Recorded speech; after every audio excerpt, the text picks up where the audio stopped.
한동훈 법무부 장관의 독직 폭행한 혐의로 기소됐다가 무죄가 확정된 정진웅 법무연수원 연구위원에 대해서 최근 대검찰청이 징계를 청구했습니다. 형사처벌은 어렵더라도 징계 사유엔 해당한다는 판단인데요. 하지만 고발 사주 의혹으로 기소된 손준성 검사에 대한 감찰은 재판 결과가 나오기도 전에 종결하는 등 징계 절차가 객관적이지 못하다는 비판도 나오고 있습니다. 홍민기 기자입니다.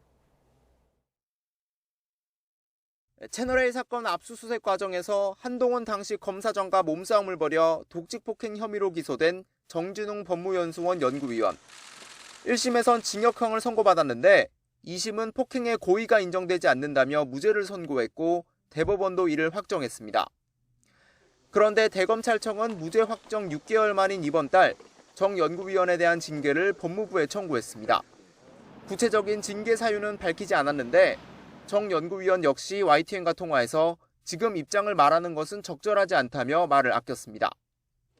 검사 징계는 언론인, 교수 등 외부 위원이 참여하는 대검 감찰위원회의 의견을 검토해 검찰총장의 청구를 거쳐 법무부 징계위원회에서 결정됩니다.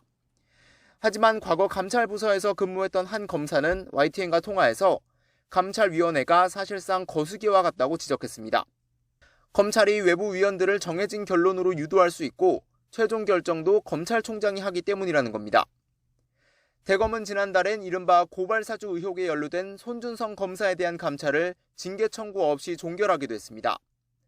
손 검사는 당시 대검 수사정보정책관으로 근무하면서 여권 인사들에 대한 고발장 등을 김웅 국민의힘 의원에게 건넨 혐의로 재판 중인데 1심 결론이 나오기도 전에 조사를 끝낸 겁니다.